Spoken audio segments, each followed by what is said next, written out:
All right, folks. Welcome to Nino's Corner.tv. Got a surprise update with Juanito, 107. A lot of important stuff going on in your neck of the woods, Juanito. You want to explain? Well, gosh. I mean, I know it's a really broad way to go into this, but I mean, a lot of stuff going down with the voting. You know, Georgia, we got California, Rachel Ham running for, what is it, the Secretary of State. You got 2,000 Mules coming out. What you pick where you want to start when you're done. You can go at your speed. Well, Nino, nothing's happening. I mean, nothing's people are saying is nothing's going to happen that they can change. Yeah, I don't know. I mean, when are they ever going to get started? I mean, I don't think anything's happening. I mean, it's not going to happen fast enough. It's all over. So you're saying we're making good headway. Big things are starting to come together.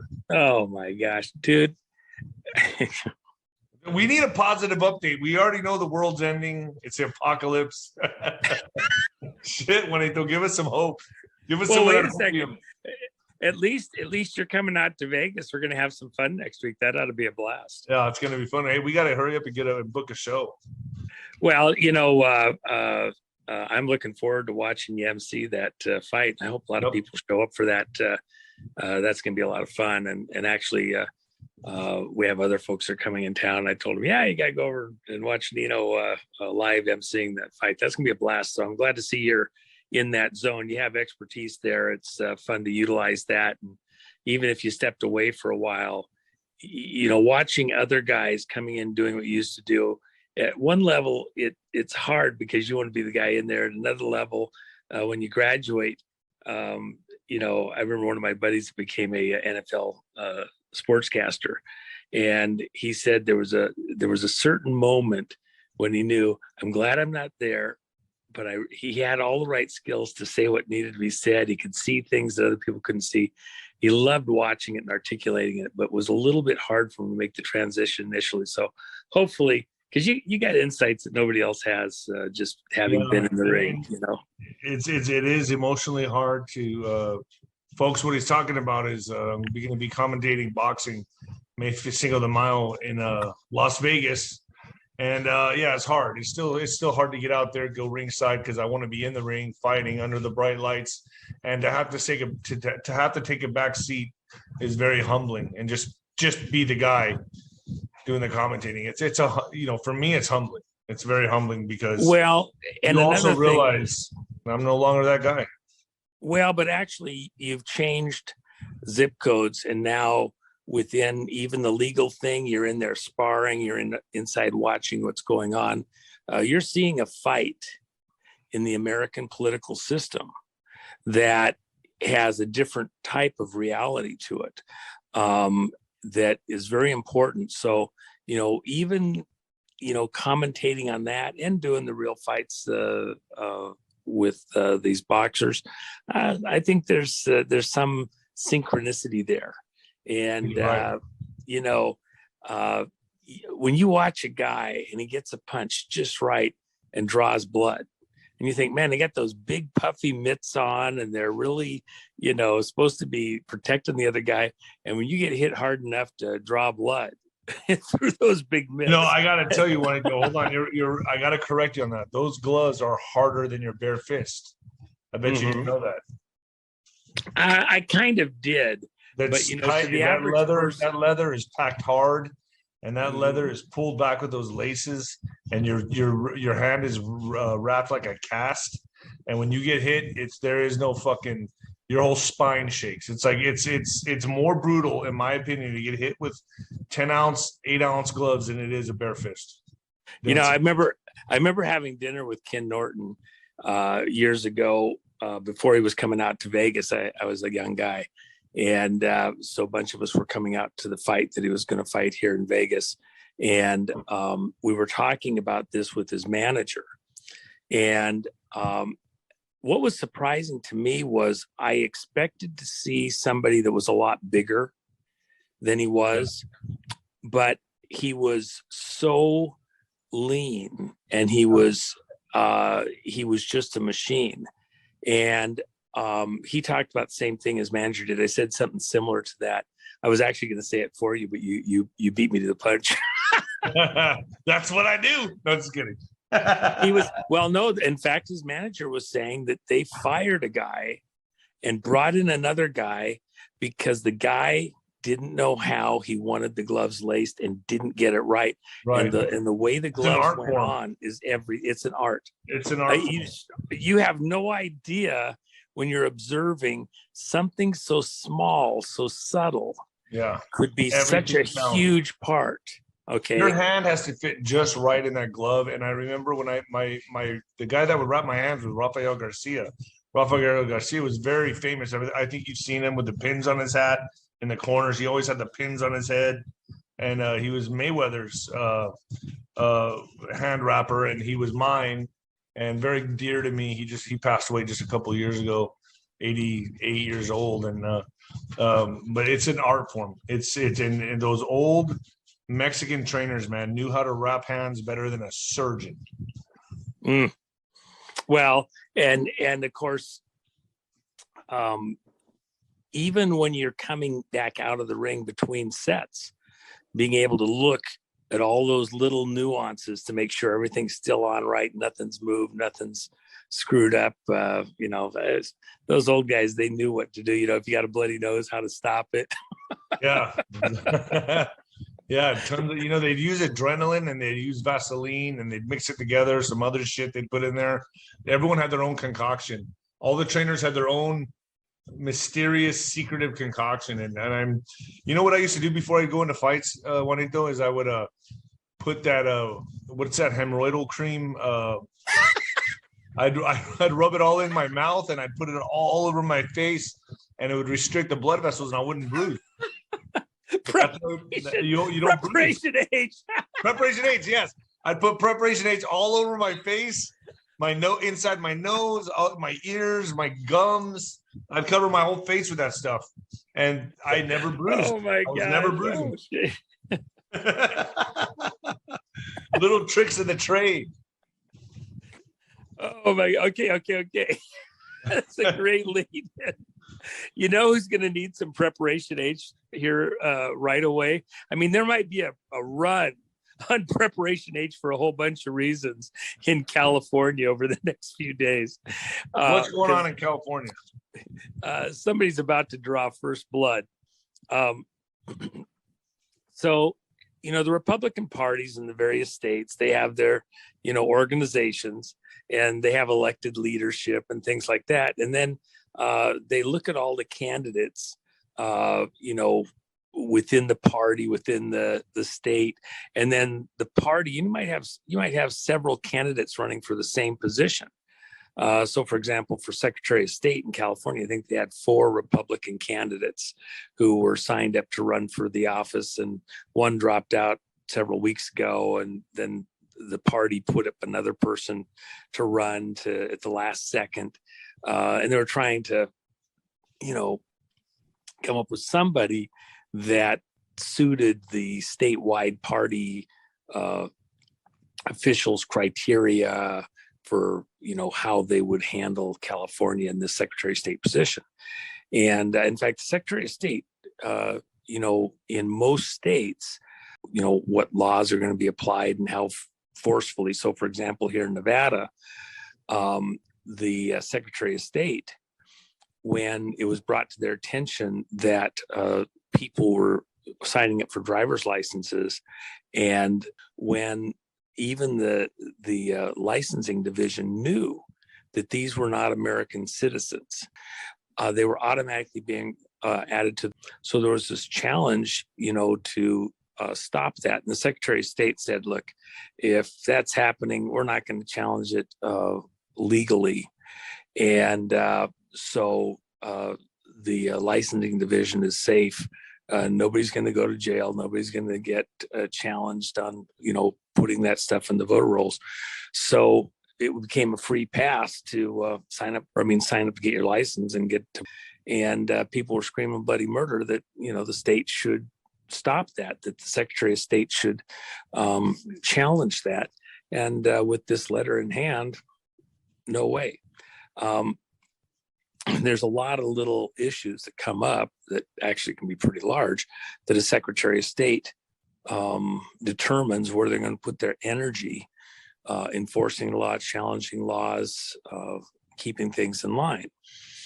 And secretaries of state work closely with the governor. So in a lot of states, because the two are really go hand in hand, the governor gets to appoint his secretary of state, and it's a political appointment. So, picking the governor, that governor gets to pick the secretary of state. There's a symbiotic relationship between the two positions. So in California, there's a great gal, Rachel Hamm. You've had her on your show. I met her about 1.5 years ago, and just really a super friend, super person.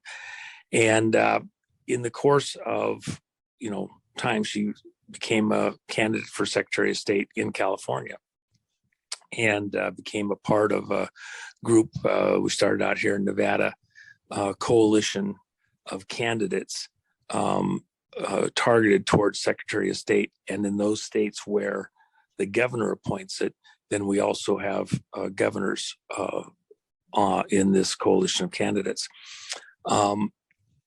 So because she isn't from the club, the state GOP there in California has done everything they could to kind of damage or throttle back her candidacy.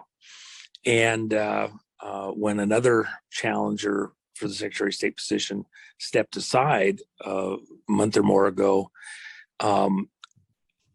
said, well, Rachel's got the momentum and the backing, and so I'm going to go seek a different office than Secretary of State, and backed out.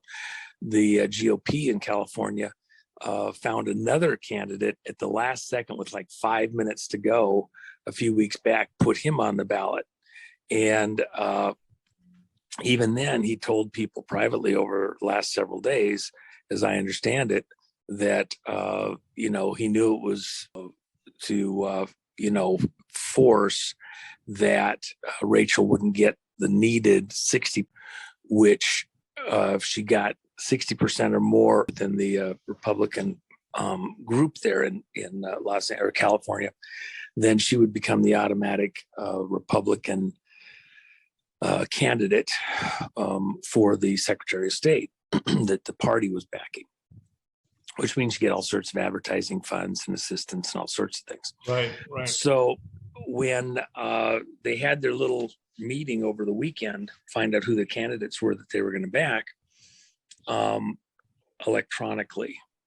You have to sign in, you got to have a special key code number and everything. And all the people that show up, inside the machines, sounds a lot like the rest of the election process, by the way. Yeah.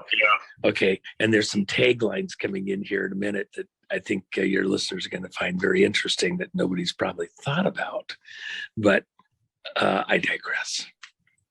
So for Rachel, we also happen to have a couple of other people from our group who are present. And one of them is a cybersecurity expert that's been looking at some of the vote stuff around the country within the coalition.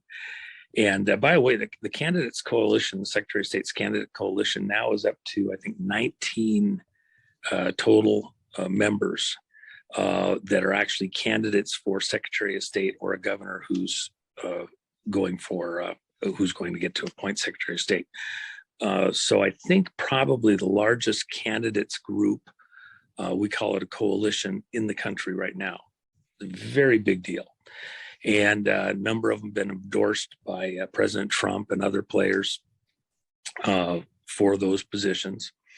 And by the way, just as an aside, so that you understand the importance of Secretary of State, when the Soros organization, the machine that we call Soros, when they entered American politics hard in 2004, the position that they targeted first was the Secretary of State in Nevada, that office.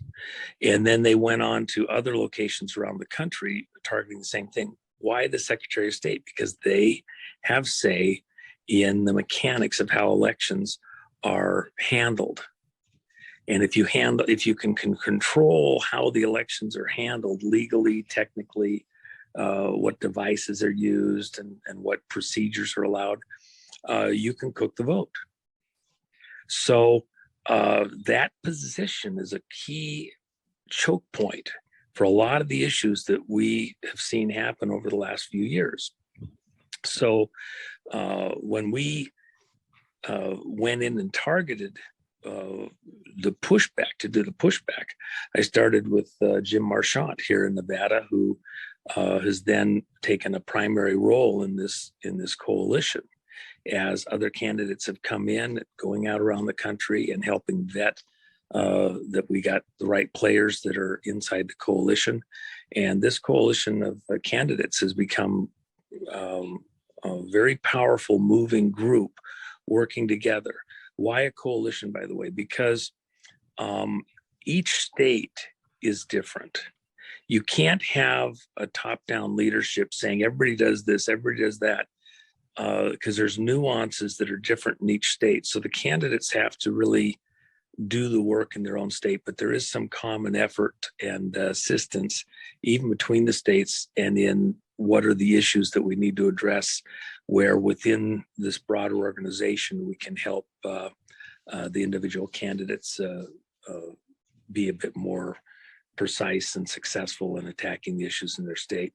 So backing up to Rachel's situation, we have one of our computer experts that was present, Mark Cook, and he saw some anomalous behavior. So many people are signed in to participate in the vote, and then we have more participating. Wow.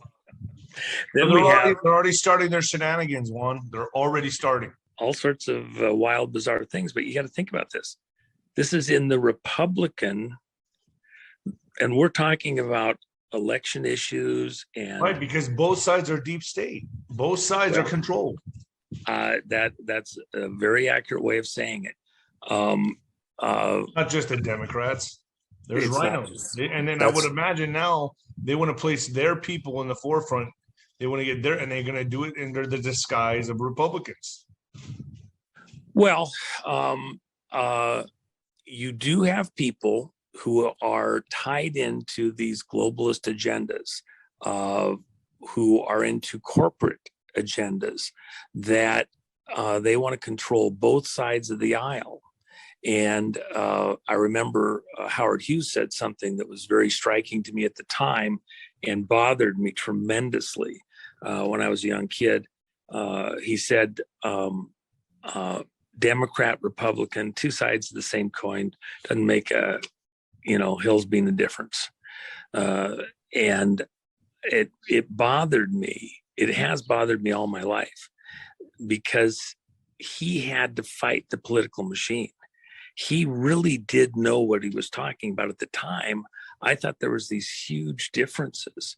And this was back in the Carter election process. And I had heard one of the Carter people, and then Carter himself, do an electioneer speech in California. And I thought, well, he sounds, really good, and he's doing this and that. To have heard this as a kid and then have to think about that, he was so right in much of what he was saying, because the way that the process happens, it's a cooked thing. Doesn't matter, you get a Republican, a Democrat, we're all going the same direction anyway. As Judge Bork said in his book, Sliding Towards Gomorrah, it's not that we're changing direction with either party. It's just one maybe is going a little bit slower than the other. We're still going the same direction. So with that in mind, Californians have been getting these rhinos put in that, if you get past, you got to think about what's going on here. You're coming up on a primary election. If the only candidate that survives the primary as, say, the Republican candidate, it's like what we had with the McCain candidacy. You had to hold your nose and decide, is it Obama? Is it McCain? And you had to hold your nose and be for a McCain, Sarah Palin ticket. You know what this reminds me of, Juanito? This reminds me of boxing. Promoters owning both horses in the race, both fighters. It's like, this is what they're doing. The promoter is like someone like, I don't know, Soros or bigger than that. And they control both parties. They don't care who wins. Right? It's a captured operation. That's a beautiful, beautiful analogy. I agree 1,000%, Nino. So let me ask you this. So obviously we're heading into the midterms, and I'm guaranteeing, I'm going down saying this, and I'm sure you agree with me, they're gonna cheat again. And then there's gonna be hysteria and madness. People are gonna be fucking mad because they're gonna see it's already starting. The shenanigans are already starting. And it always feels like we're behind the ball, man. It's like, damn, okay, now we got to catch up, take some legal action, it's like, man, but they're going to do it anyway. I think what they're going to do is come in again, sweep the rug from under us again, and tell us all, sorry, too bad. It's the way it is. And it's just going to be a hostile takeover again. And anybody who questions it or has anything to say, they get deplatformed, they get erased. I mean, something needs to happen, I think, either before or during the midterms.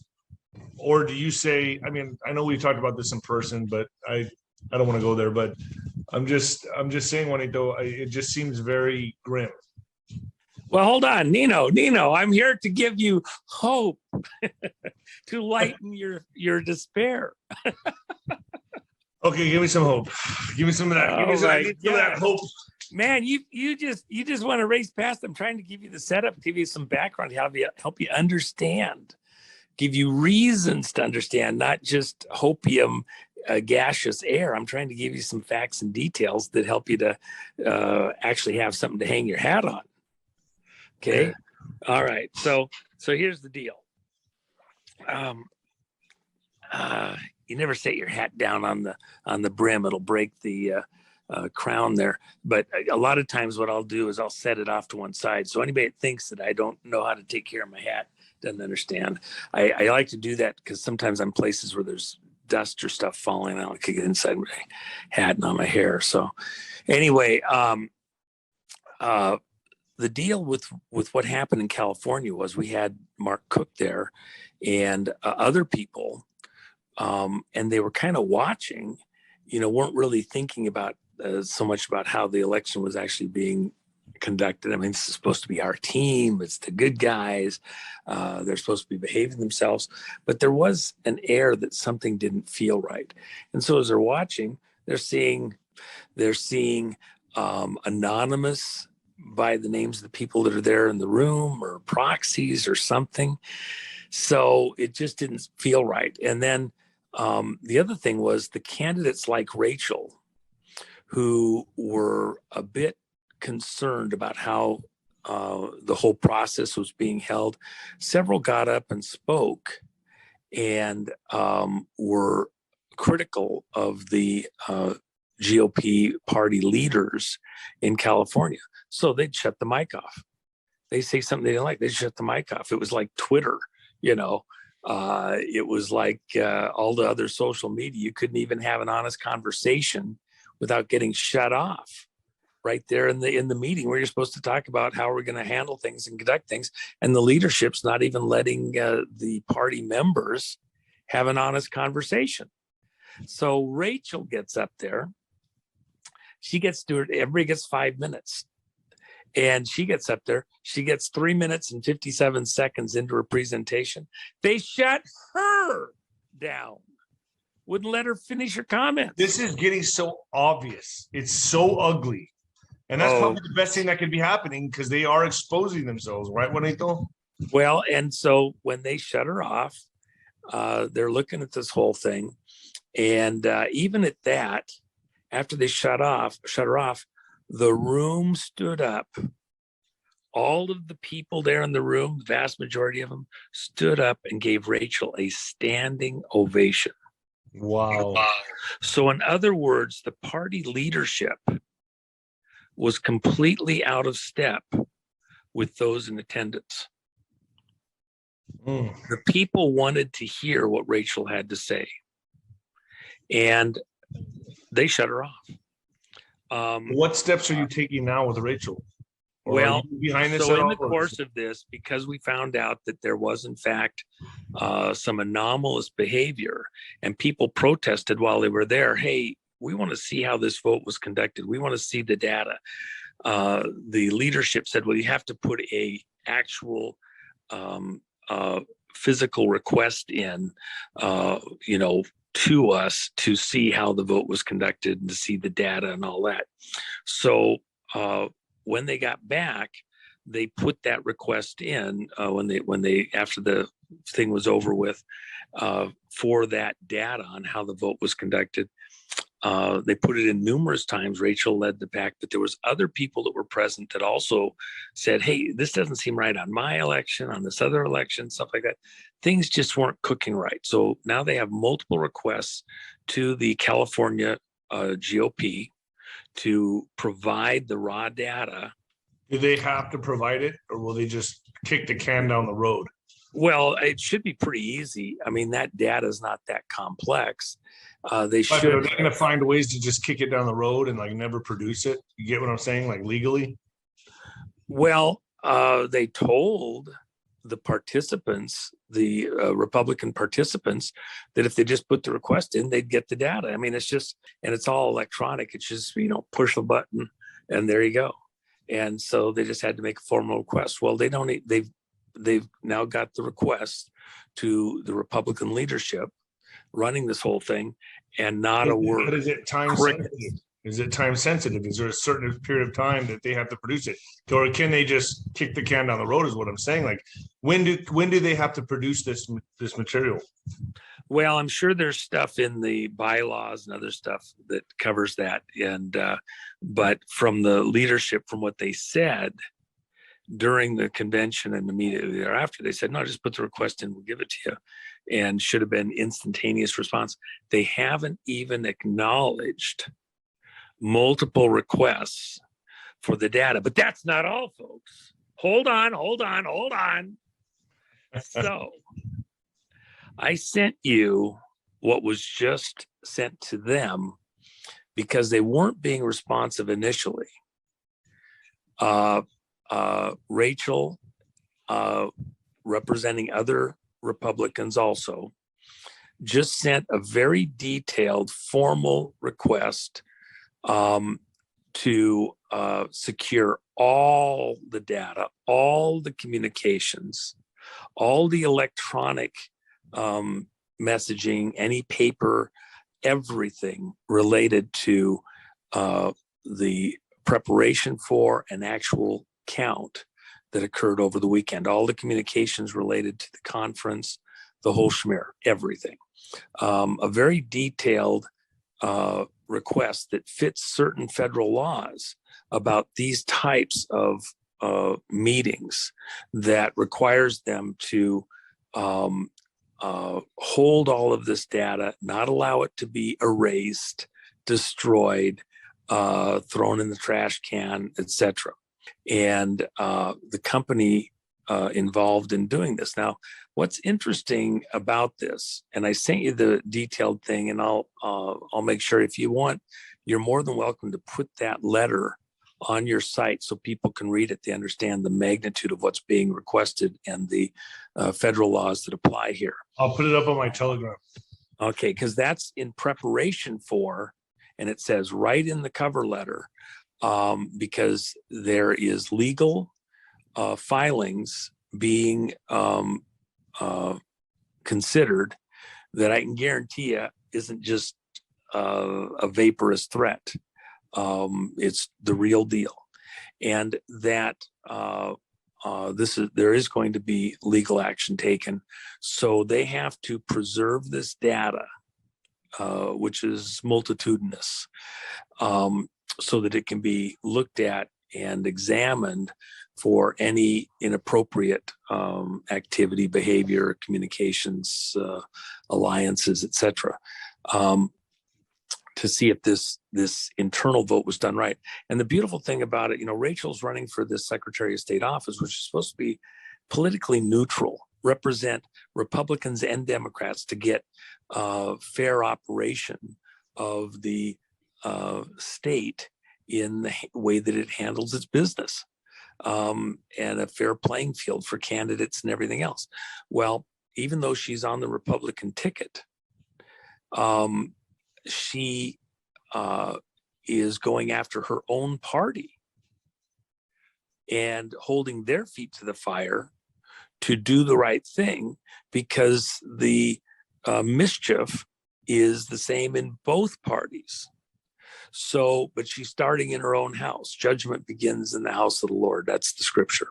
So I think this is very indicative of where we need to be going.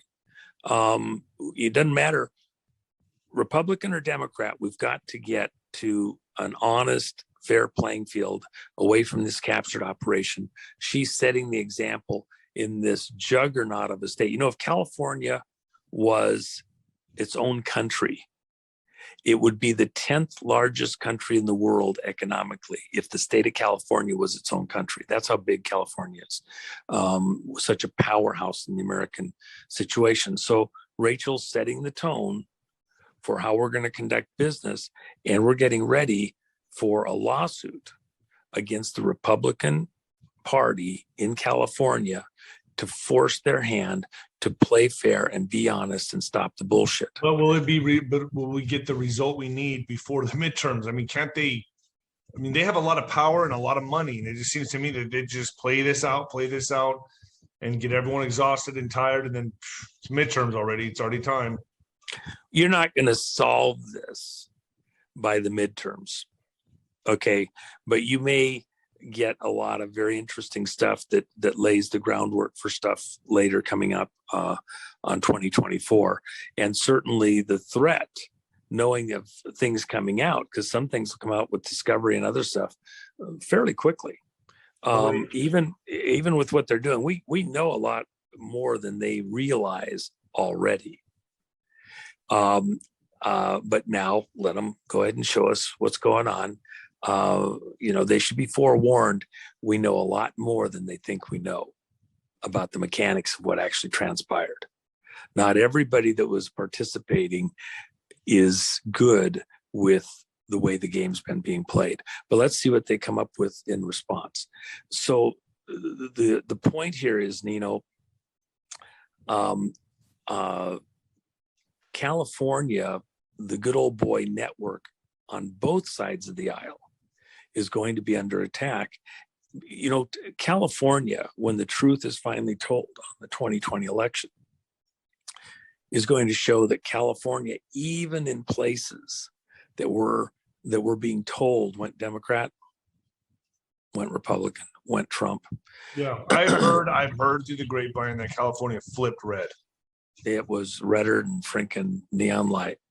But this is a process, and we're working through all these details, and certainly, throwing down the gauntlet before we get to the 2022 election. But now there's another thing that's in the pipeline that is completely not known yet, but I'm aware that you talk about Georgia.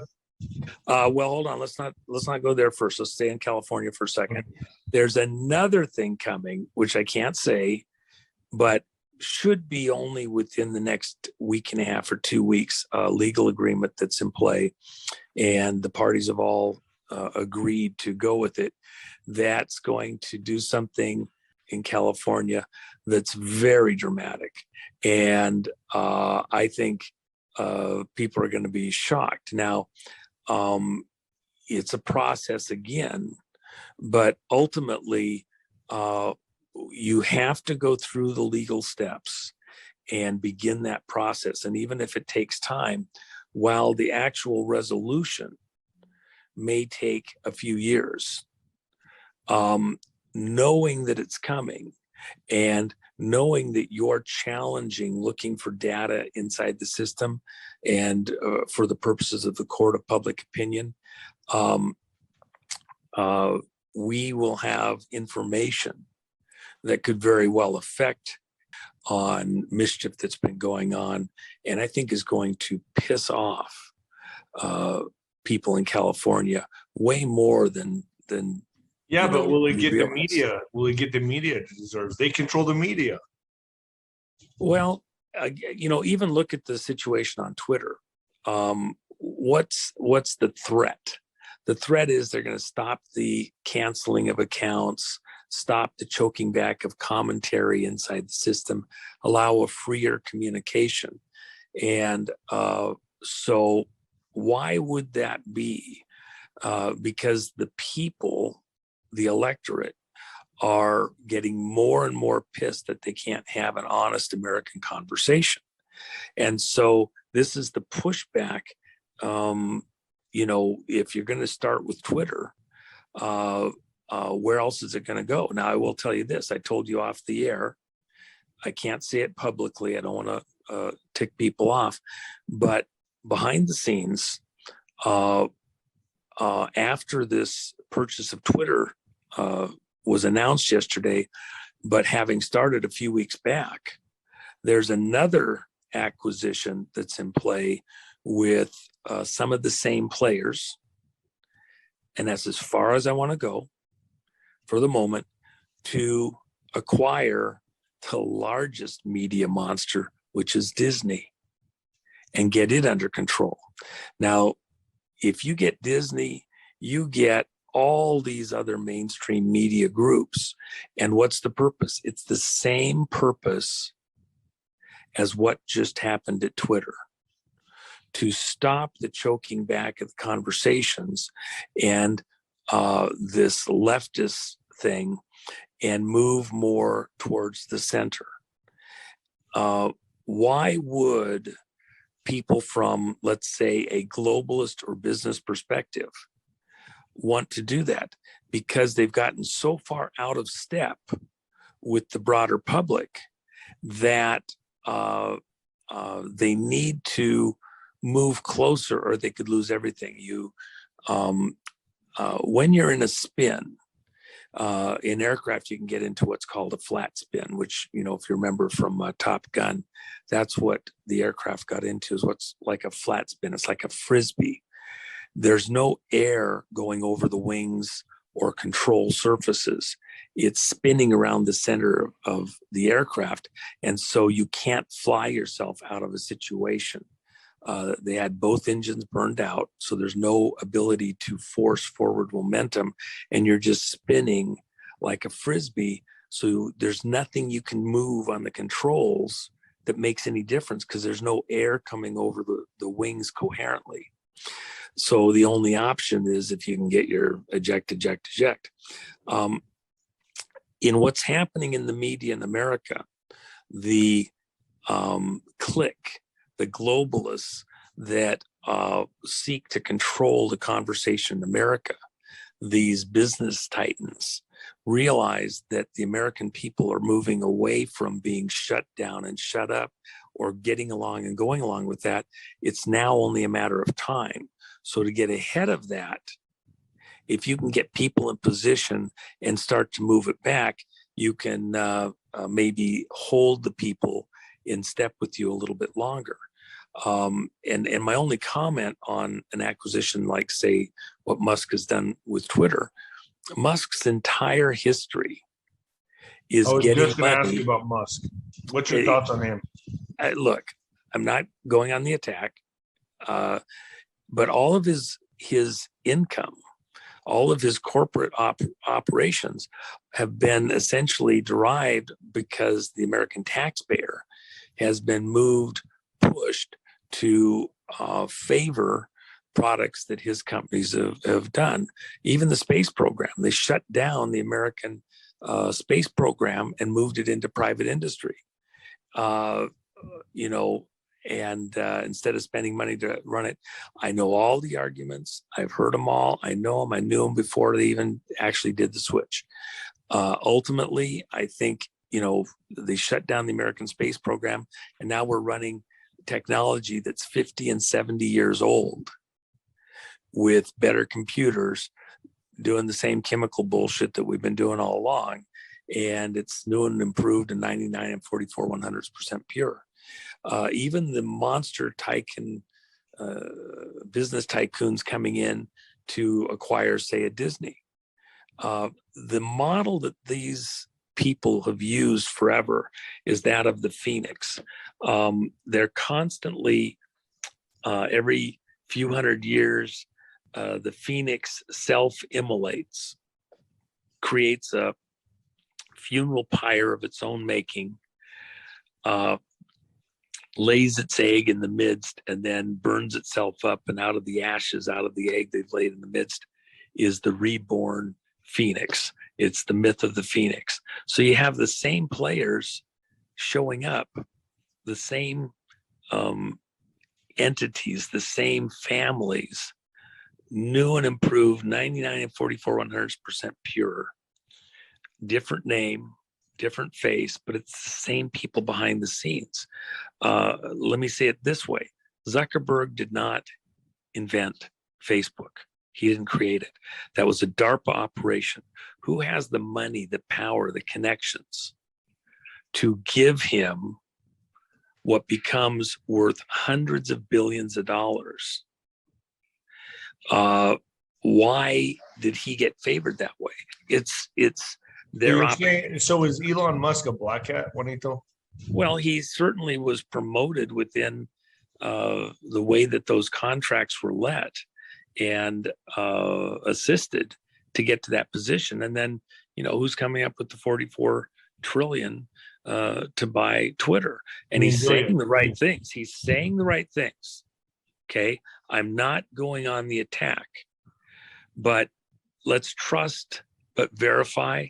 I have my concerns. He may very well, probably will do exactly what he said and loosen the restrictions and restraints. And I expect that to happen. But then the other problem is, is this Lucy going to pull the football away later? And again, now I go to like Disney. So who's going to acquire Disney? And then what are they going to do with Disney? Disney is the media monster. You don't realize it's not just theme parks. It is all these other operations that handle the media, the news, and communications and advertising and everything. It's the biggest one. It's bigger than Twitter by far. I thought doesn't Disney own Fox? I believe they own all of them. So again, I just want to forewarn people and kind of keep your brain turned on. And part of the reason I say all that, I want to come back to California. And now here's another little detail that I think is something that we should be monitoring. The company that did the actual electronic side